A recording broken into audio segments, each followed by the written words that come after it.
David Pakman Show at davidpakman.com.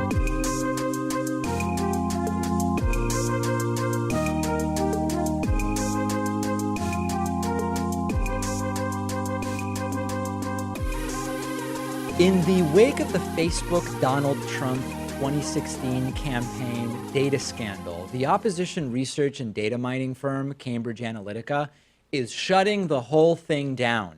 And the UK-based company has filed for insolvency. They are starting bankruptcy proceedings, and they claim we're no longer profitable. All of the bad media coverage has driven away all of our customers and suppliers.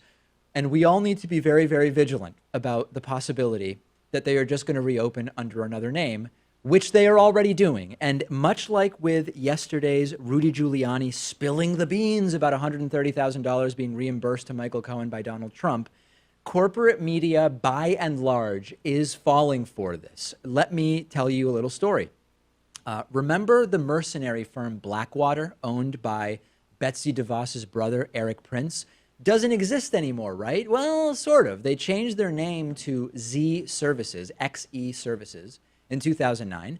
Then in 2011, they again changed their names to a company called Academy with an I on the end instead of a Y. And they're basically still doing the exact same thing. Now, maybe that won't happen here, but the parent company of Cambridge Analytica is also closing down, called SCL Group. So if the plan was for SCL Group to just start a different subsidiary, doesn't appear that that's going to happen. But what we did learn is that it just so happens that a new company has been set up called Emerdata. That company was registered in August of 2017. But just 6 weeks ago, the major players at Cambridge Analytica have all of a sudden joined as directors of this new company, Emerdata. And the daughters of Robert Mercer, the Trump-supporting billionaire, are directors of Emerdata now. Alexander Nix, the former CEO of Cambridge Analytica, who was caught on camera in that really good Channel 4 investigation, he's a director of Emerdata. Julian Wheatland, who's was the chairman of Cambridge Analytica, he has also joined Emerdata as a director. Alexander Taylor, the chief data officer of Cambridge Analytica, is also now a director at Emerdata. Amazing. Now, what will they do? What will they not do? It's not really clear. The company Emerdata, which again was registered back in August of 2017, is registered as formally being in the data processing, hosting, and related activities industry. Could that be opposition research and the same type of data mining that Cambridge Analytica was doing? Absolutely. And by the way, I mentioned Blackwater earlier. Blackwater isn't just an analogy to what happened here, but it's actually connected to this Emerdata story. Johnson Chun-Shun Ko is the deputy chairman of Frontier Services Group. He is a director at Emerdata, and he's directly connected to this entire thing through the company formerly known as Blackwater, in that Frontier is currently chaired by none other than Eric Prince, Betsy DeVos's brother, and the former founder and former director of Blackwater. Do these companies ever really die, right? Because there's always a market for these technically mostly legal, but sometimes over the line services in the world sort of influence underbelly. And that's really what links together the data research firms and the data mining and the opposition research and the lobbyists and all the crony elements of the structure that we have based on our campaign finance system. It's that there's this underbelly of demand for what they do. And it is really, really difficult when you have demand for a product or service to completely eliminate it, right? You can make it illegal, you can push it into a black market, but as we know, has making drugs illegal in many countries reduced the demand for those drugs? No, and because there's still a demand for those drugs, you still have people who are going to, for the right price, provide a service or make the product available. And that's the exact same thing here, right? Just because the reputation of Cambridge Analytica has been tarnished such that at least publicly, people are saying, listen, we can't work with Cambridge Analytica after what you were involved in. Well, what about working with Emerdata, a company that was registered in August of 2017?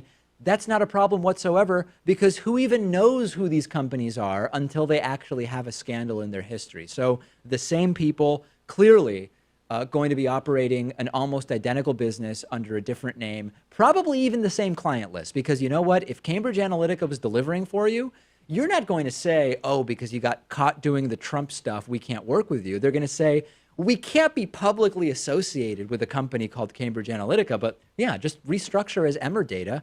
And of course, we'll rehire you and get back together. And maybe it even provides an opportunity for Cambridge Analytica to get some of the deadwood, some of the people that were hanging on to employment that maybe really shouldn't have. Send me your thoughts about this. Is corporate media falling for this entire thing, or am I missing something here? Is this really the end of Cambridge Analytica's services as we know them? I'm on Twitter at dpacman, and the show is on Twitter at David Pakman Show. The David Pakman Show at davidpakman.com.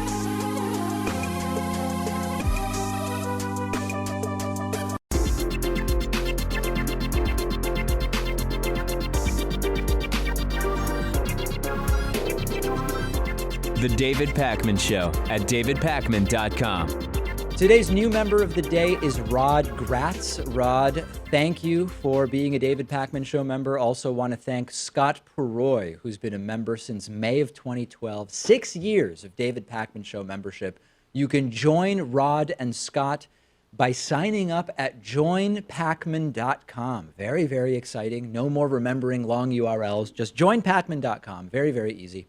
Let's go to the phones, 617-830-4750. We will start with our caller from the 907 area code. Caller from 907, if you can hear me, go right ahead, introduce yourself, tell us who you are. Hello, this is Desmond. I'm from Anchorage, Alaska. Great, go ahead, Desmond. My question has to do with the Electoral College. Mm-hmm.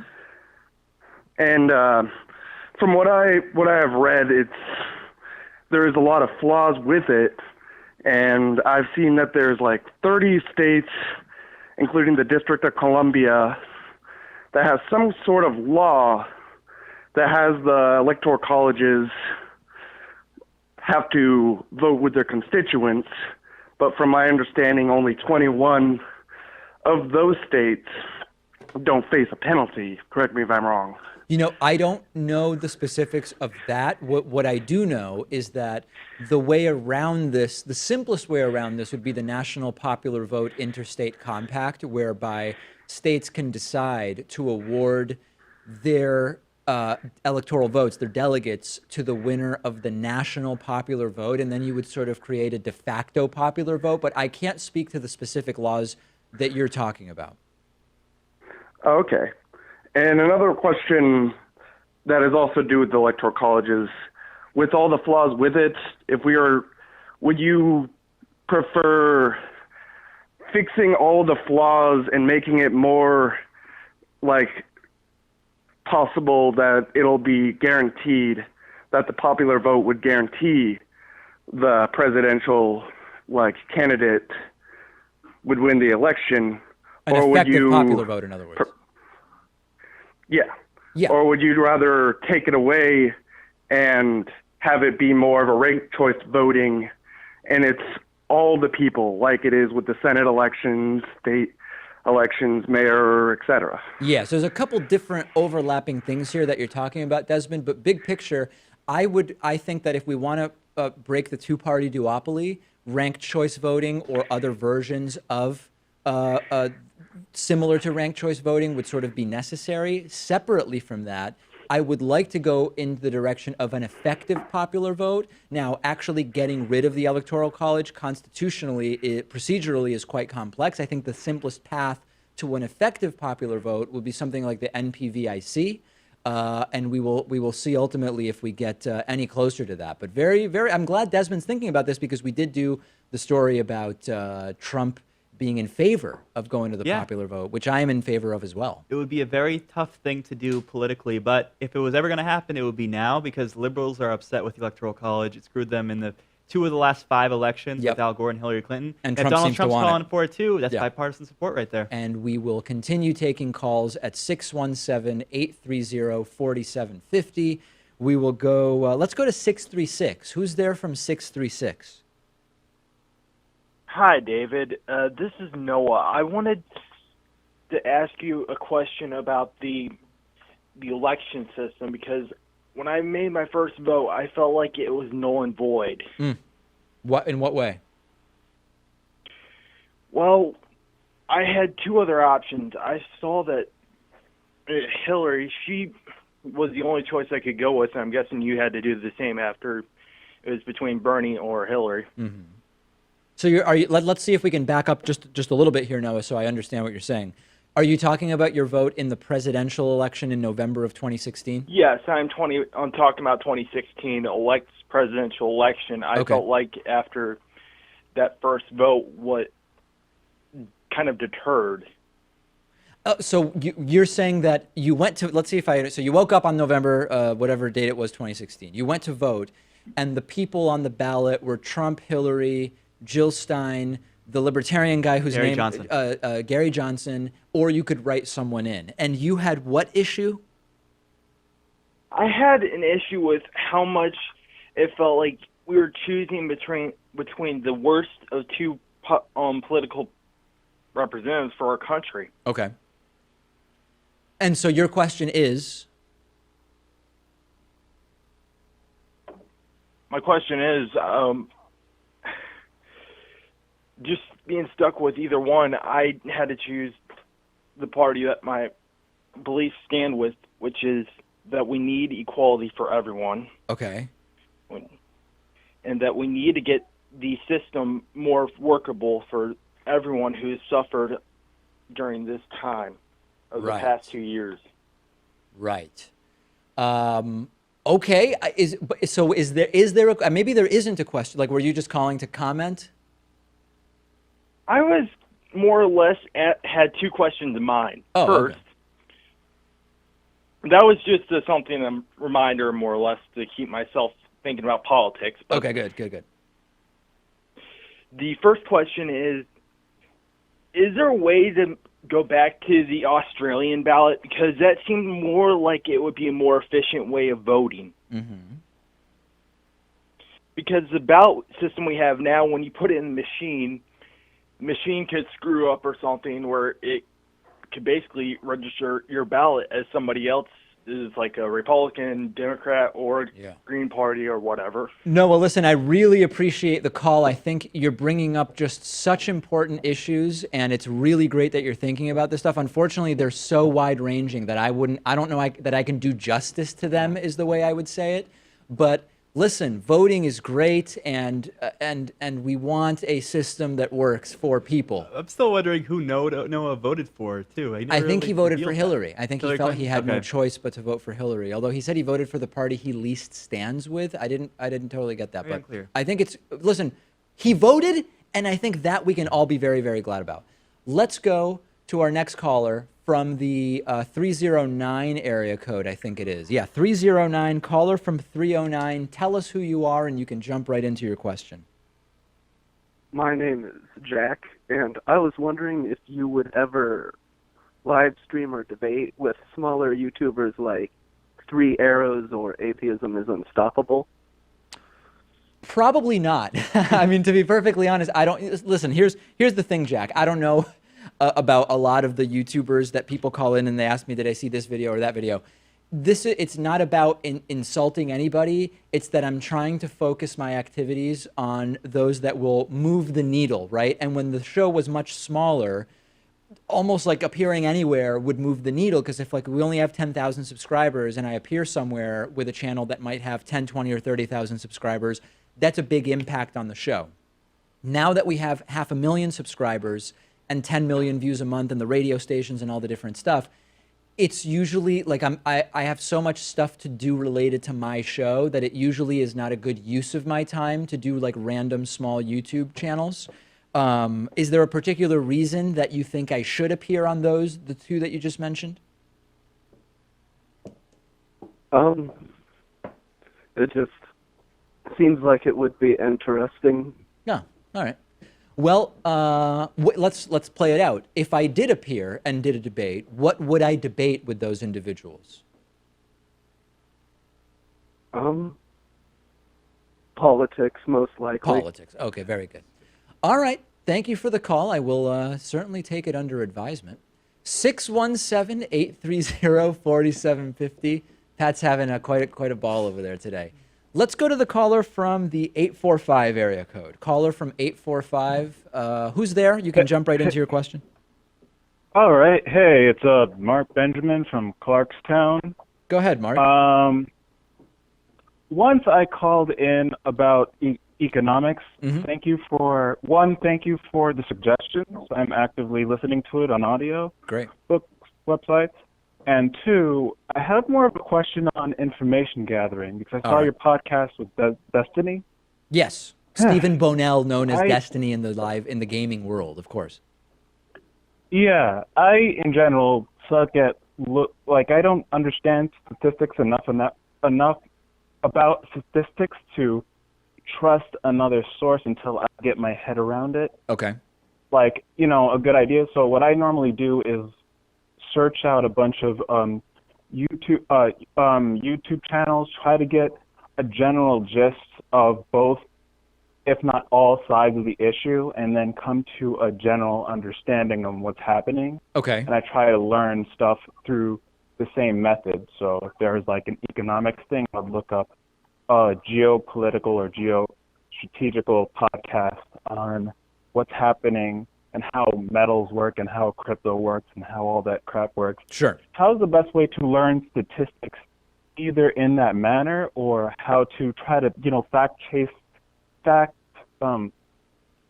check on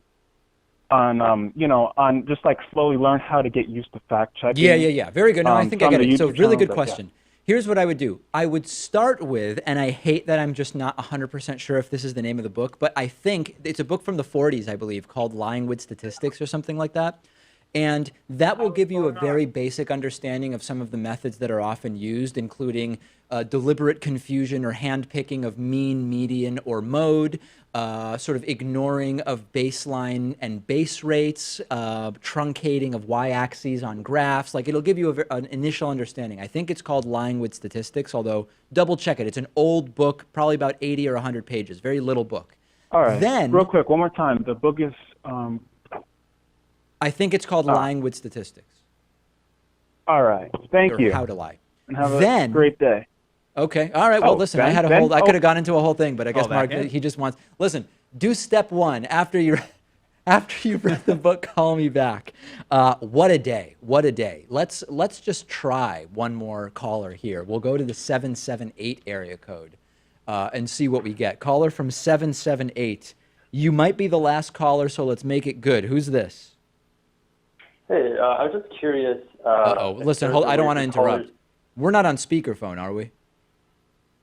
No, I'm using headphones. Oh boy. Okay. All right. Let's go with it. Should I? I'll try.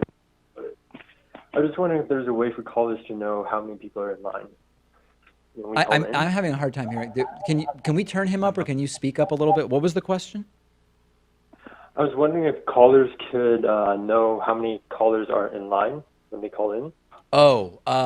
There's no way. No, I wish I had a better answer. Wow. There's really no way. I mean, right now there's 15 people holding, but okay. there's no way. I'll move on. But you're on now. So did you have a question? Yeah. Okay. So on separate occasions, I've heard you say that you've had disagreements with Sam Harris and you've had many criticisms of Sam Harris. I'm just wondering what those are. Yeah, so I mean, listen, I think that there's some stuff that Sam Harris does in terms of extrapolating carefully cherry-picked data to get to some conclusions about, for example, the uniqueness of Islam in the context of religious extremism that I don't agree with. So I'm often called an Islamophobe for my criticisms of Islam.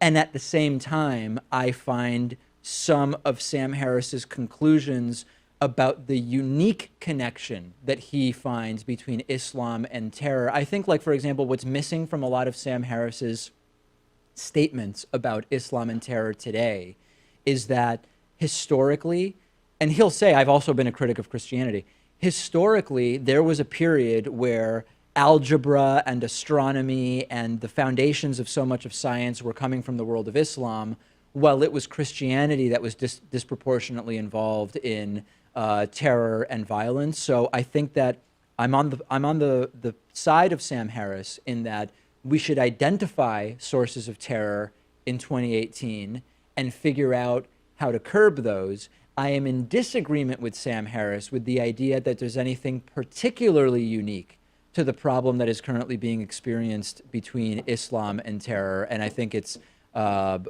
ahistorical to make that argument. Oh, okay. Yeah, was that it, or is there other subjects? I mean, is there one you have in mind? I don't know.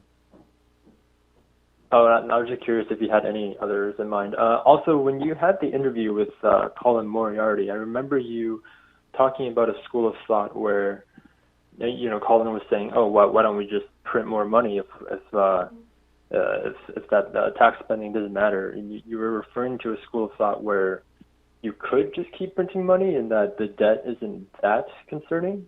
Yeah, so it's modern monetary theory, and basically we did a couple interviews on that with Pavlina Cherneva and Stephanie Kelton. The idea is not that just printing money has no effect, but that if you're printing some predetermined amount of money, right, not an unlimited amount of money, if it's being used in economically stimulative ways, the benefit of having printed that money will outdo any inflationary or negative effects. If you just print money and give it to rich people, then that's not what they're suggesting, but that if you're printing money for the right reasons, it actually can be a net gain to the economy and won't create, like an inflation spiral. Oh, how's your love life? It's great. Thank you. Great. Thank you. All right. Thank you very much. Appreciate it. The trolling at the end? I don't know if that was trolling. I really don't know if that was trolling. I like how it started as a live call about live calls. Yeah, it was very meta. Then it went into other stuff, and then it went to my love life. So, very good. Good call. All right, 617-830-4750 is the number. I do apologize. There are 17 people holding, and we're not going to be able to get to you this week, but we will take calls again. The David Pakman Show at davidpakman.com.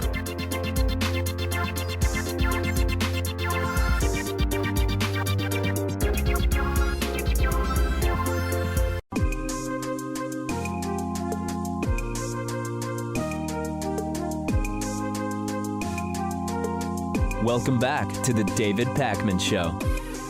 So for today's classic interview, we're going to go back to November of 2015. I interviewed Kert Davies about how the climate denial industry works. And since the interview, we've actually learned much more about how this is an industry, right? This is not just individuals who happen to disagree with the consensus on climate change. This is actually a funded industry.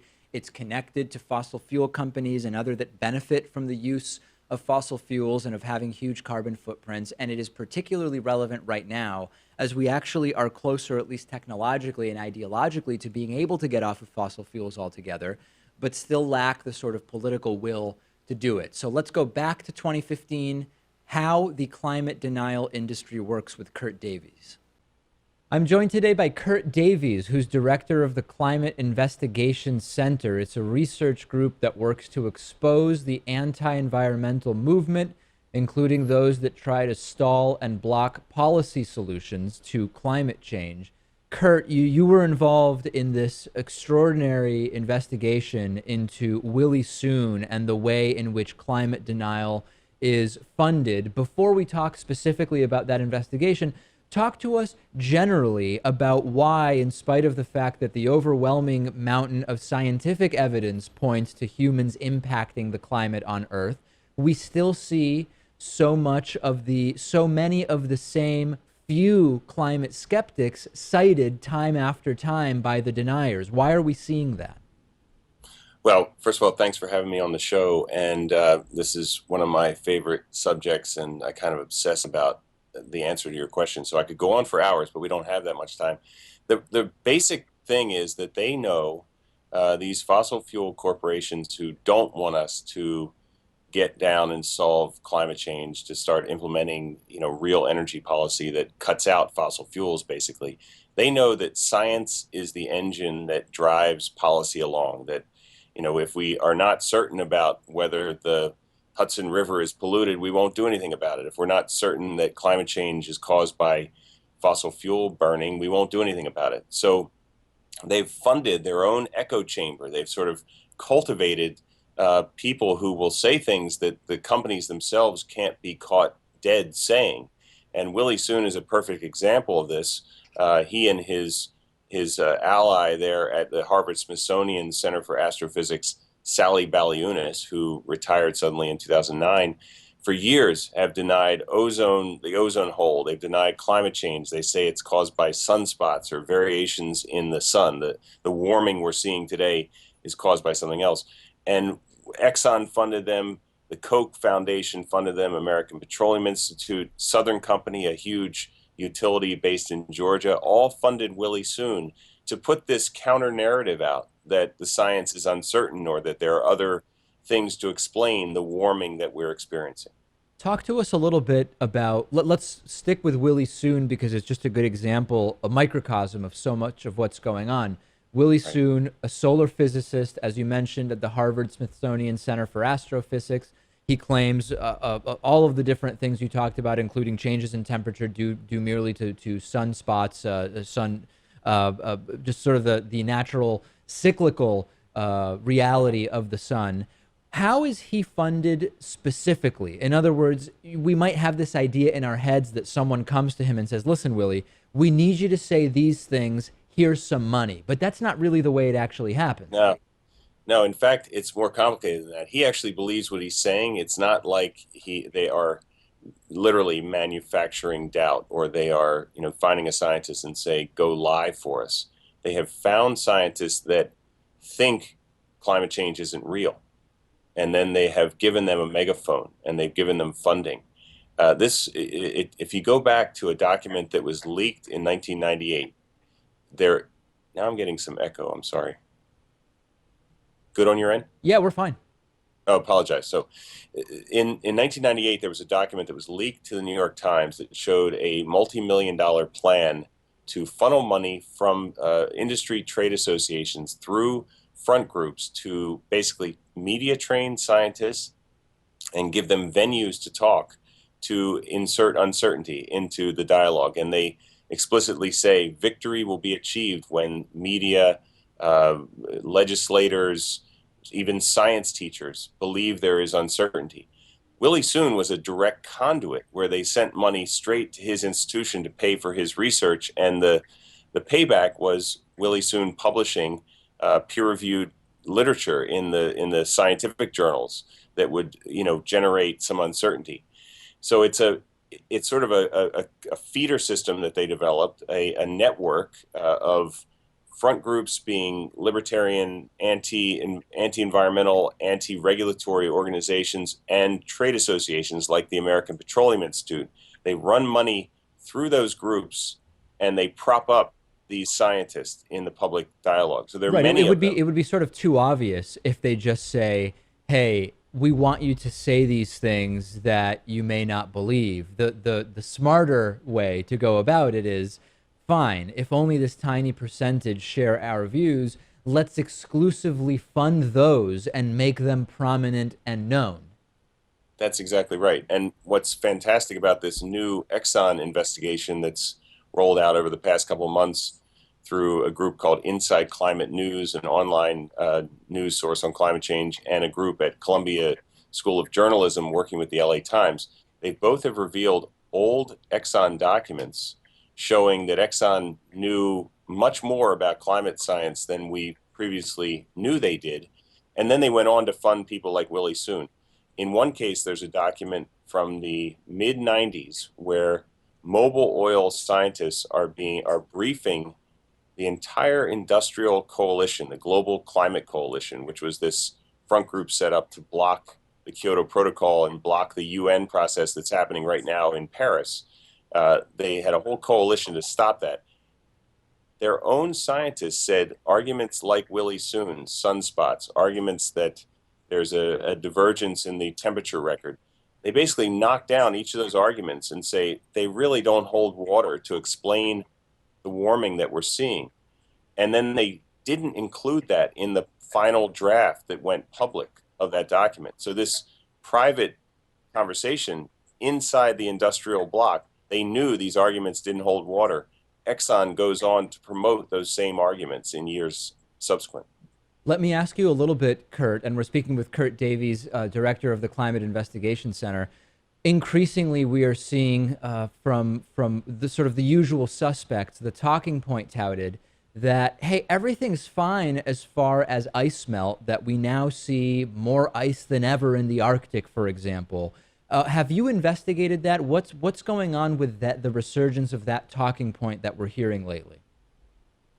Well, first of all, it's one of the biggest calamities, the meltdown of the Greenland ice sheet and West Antarctic ice sheets. If they proceed as they are right now, we are in for a lot more sea level rise. It's where most of the ice that's above sea level on Earth is being stored right now. If all that melts, we get like 30 feet of sea level rise. It's a big deal. So cities like New York, Miami, Philadelphia, others are buried. So that's the reason that they don't want that to be true, or don't want that the uptake of that risk to be seen in the public dialogue. The resurgence is because it's getting worse, and also because there is increased press attention to it. And so the counter narrative is rising up.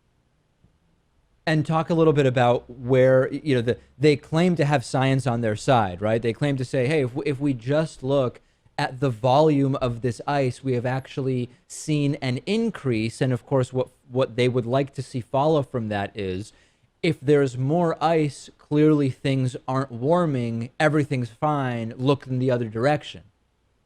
That's right. And there is no evidence that that is occurring in the north. In Antarctica, there was a study just a little while ago that showed more snowfall than they had previously measured in other parts of Antarctica that were adding ice incrementally.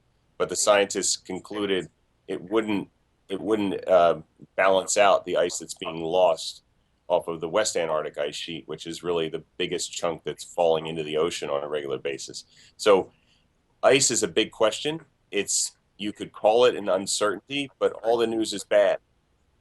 So it's not the best way to think about this is the deniers characterize it as a house of cards argument, that if one piece of the scientific puzzle is missing, everything falls away. It's not true.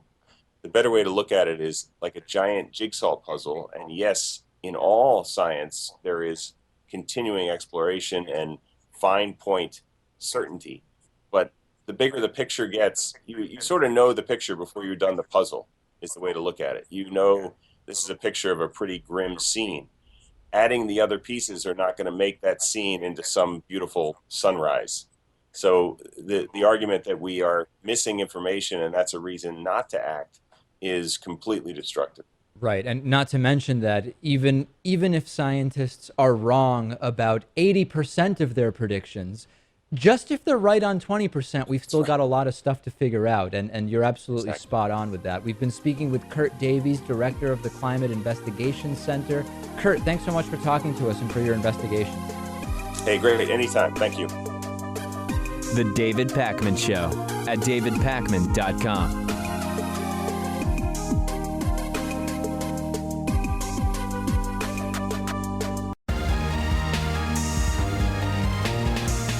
The David Pakman Show at davidpakman.com.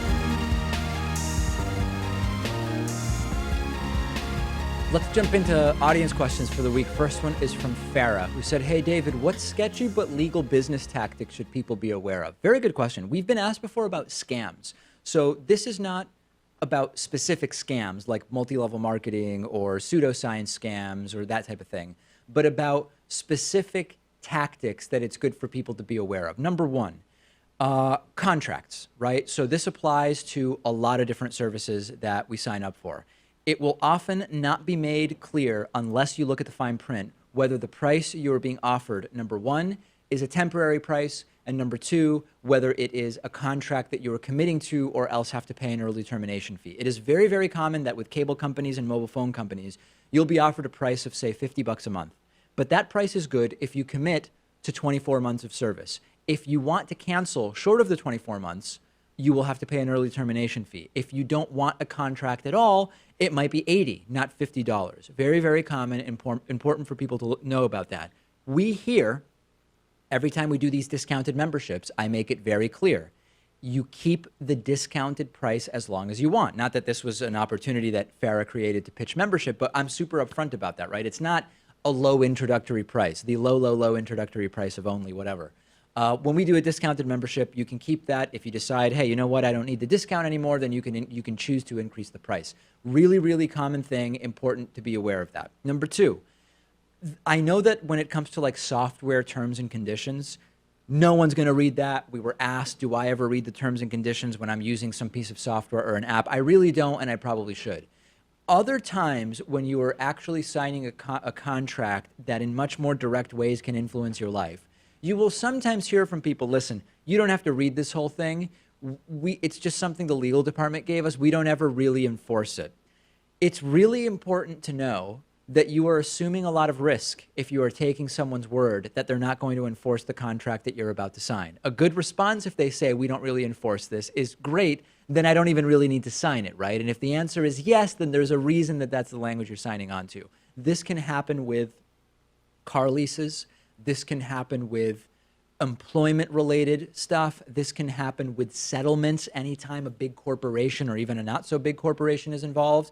All that matters is what you sign, and I think it's really important to be aware of that. The other really sketchy business tactic I wanted to mention relates to collection agencies, and it often will prey on people who are grieving after a loved one has died, and you'll get a phone call from someone saying, listen, such and such had this debt, and it would be really important that you do what they would have wanted you to do and agree that you'll assume this debt.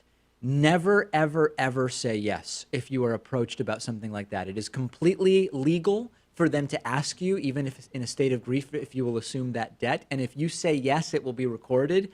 That will now be your debt, so you never want to do that. So if you say no, is it just forgiven then? The problem goes away essentially? It's not forgiven, but at least they now aren't going to be saying, hey, you agreed to take over this debt, right? It would have to work itself through a process when the estate of the deceased goes into probate, et cetera, et cetera. You're under no obligation to pay a debt of a deceased person. In almost any situation, there can be specific spousal situations that are different. I'm not an estate attorney, in case anyone was confused. But yeah, that's never, ever, ever say that you are going to take on. And in fact, that is a general thing that you should apply anytime a collection agency calls you. You should never agree to anything over the phone. And you should say, send me something in writing validating the debt is what collections, people who understand how collection agencies work will say is please send me a validation of the debt in writing and never agree to anything on the phone. So I have an interesting story, and it relates to what we're talking about now, which is always good. I'm going to a big name gym, and I'm actually trying to, go to a new place because I found a place that's smaller, closer to my home, less expensive. Sure. So I tell this gym that I'm going to be canceling, and I assume it's going to be good for the next month. They say no because you didn't give us 15 days notice. Right. So you actually have to pay through the next month. And I'm like, oh man, I really don't want to do that. Yeah. So my first thought was, what if I just cancel the card, right? It's hooked up to a debit card. They don't have my social security number. Right. I can just,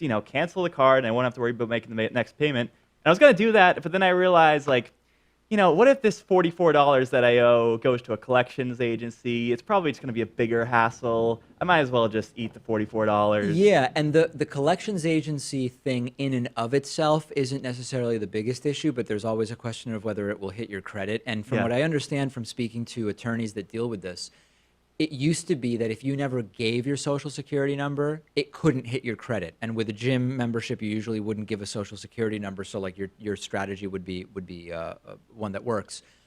I've been told that even agency or creditors and a gym in a sense is a creditor in the sense that they're crediting you a month of membership after you've paid or whatever, that they can still hit your credit even without you ever having given your social security number. I don't know specifically whether it applies to gyms, but I think people have to be extra careful with that. Now, in the gym's defense, You did agree to those terms. Oh, sure, And yeah. the thing that really you did wrong was that if that wasn't a term that you agreed to, it would have been useful to note that before you just signed on to the gym. Yeah, I mean, I understand how that would affect my credit because I'm not following through with the contract. Yes. I was just trying to be sly and find a way around it, Yeah. but the man won again. I couldn't Yes. stick it to him. And you're going to be, I guess you'll be working out at that gym for another few weeks. That's the problem, yeah. Yeah, not a big deal.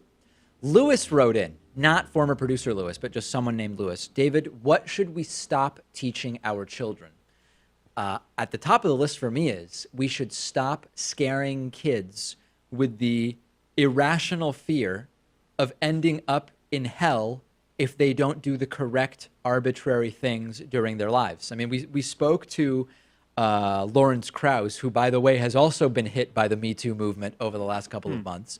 We spoke to astrophysicist Lawrence Krauss about this years ago, which is the question of whether it is a form of psychological abuse to make kids scared of an eternal inferno known as hell, for which there is no actual evidence, in order to get them to behave a particular way during their lifetimes. And Lawrence Krauss felt that the answer was yes. I think we should stop teaching kids about the possibility that they will end up in hell right away.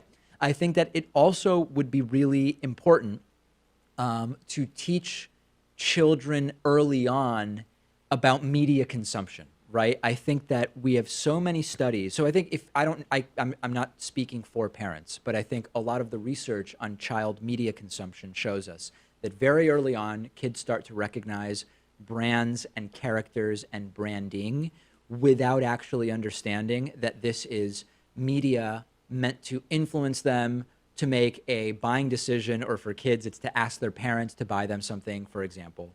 And kids don't understand that. And I think that parents would be very well served if very early on they effectively are teaching media literacy to their kids. And it's kind of depressing that this is something that has to be taught, but kids as young as a couple or 3 years old can start to recognize brands in this way. And I think that the earlier you explain to kids that what you see on TV is not only not always real, which I think parents tend to do, but it also is, I don't know exactly what the wording would be. Again, I don't have kids, but you would want to start to explain to them that there are things you will see and hear that are trying to influence you, and it's good to develop a healthy skepticism early on. I don't really see that done, and I think it would be a really good thing. I think kids are able to identify the McDonald's logo before they can identify their own last name. That's pretty telling, I would say. Yeah, right, because that's true. Kids early on tend to know their first name, but last name is something that they have less of a grasp of. And I wouldn't be surprised. I mean, I think, when do kids really learn their last names? Like around I have no 4, idea. maybe? And I think certainly they can identify McDonald's around 2 or 3. Yeah. So I'd be interested to see that study. Anything else that you have on this one? What about this idea that you can tell a kid that they can do anything they put their mind to, they can grow up to be whatever they want, pursue any career that they want? Yeah. In a way, it's inspiring them, and they are full of potential, so maybe they could achieve those goals. Yeah. But we also are limited by our natural ability. Not everyone's going to grow up to become a professional athlete. Sure, right? and So also by opportunity. It's worrisome, maybe. Right? There's always the same time where people might have the same equality of potential, but not in practice the same equality of opportunity because of where it is that they're growing up or whatever. This is actually a really tough one, because on the one hand, it's known that developing a sense of self-esteem early on is really good for kids long term. At the same time, there's questions about the sort of practicality of telling kids that it's perfectly reasonable to think that they could be astronauts or the president. But I honestly, I don't think there's really a downside, because children that exist in the world in a normal way, they will start to develop a sense of not only what's possible, but what's likely as they age. So I don't think there's any harm whatsoever in saying, a lot of things in life are about effort and about showing up and about the desire to do it. And yes, that's not a guarantee that you will be whatever it is you want to be. But I think that the real world will sort of naturally temper what might be unreasonable expectations kids build around that. And I don't really think that that's a huge deal. I bet you were told from an early age that you could never grow up to be president of the United States. I was. You weren't born in the United States. And that's right. You turned out okay. It was useful, actually, for me to be told that, because otherwise I might still be thinking of running for president. Of course, legally, I can never be president of the United States unless the law is changed. Although, listen, see. if Obama was president, why can't I be president, right? Ted Cruz. I know you're joking, but Ted Cruz ran for president, and Absolutely, that was okay. yeah. I don't know what the big deal is after all. Tamar wrote in, David, when millennials are in charge, what will happen?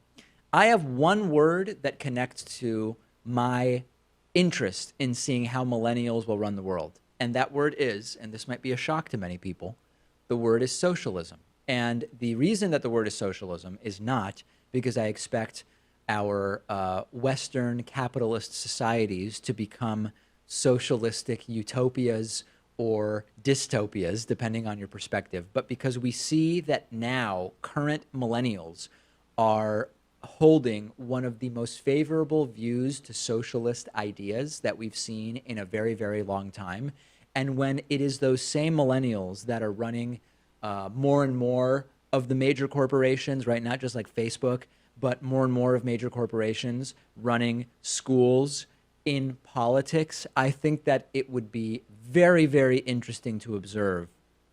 Again, not an elimination of capitalism, but do we move in the direction of a more Scandinavian style capitalism in a country like the United States by virtue of having in power a generation that is more open to ideas of the commons and socialistic ideas and social welfare programs, a generation that we have seen is less into owning stuff than they are into experiences and access to stuff, as we see by technologies like Zipcar and Uber and Airbnb and others. I think that the political sensitivities of the millennial generation are going to be very interesting in terms of how they manifest when the millennial generation is more broadly in power. So that's the one that I know that there's other people who talk about like really specific technology stuff that might or might not happen as a result of millennials being in power, or maybe things about birth rates based on millennials, particularly on the coasts, waiting longer to have children. I think that those are interesting sort of micro ideas, but the big picture outlook on the world of millennials is something that I'm most interested in seeing. Yeah, I mean, I think there are a lot of good things coming up. The use of cryptocurrency, renewable energy sources becoming the rule. Some cool, like, hipster clothing stores, perhaps. Really? Hipster clothing like stores vegan are one restaurant chain, maybe? Vegan, yeah. I don't know that hipster clothing stores are high on my list for what I'm going to be following closely as millennials take control. But I think that the food habits also will be an interesting one, actually. That is one thing I did miss, which is more of a sensitivity to the idea that as much as I may or may not like meat, the sort of undeniable reality of the impact of high meat diets, and I'm hoping we continue to move in the direction of really the Mediterranean diet, which has time and again been seen as one that is way better for the environment and seems to also correlate, if not cause, some of the longest living communities around the world. So yeah, diet will be an interesting one as well. Send me your thoughts. What are you curious about when millennials take over? We've got a great bonus show for you today. If you're not a member or a patron, then no bonus show for you. That's sad, but it's a reality. And in that case, we'll be back on Monday.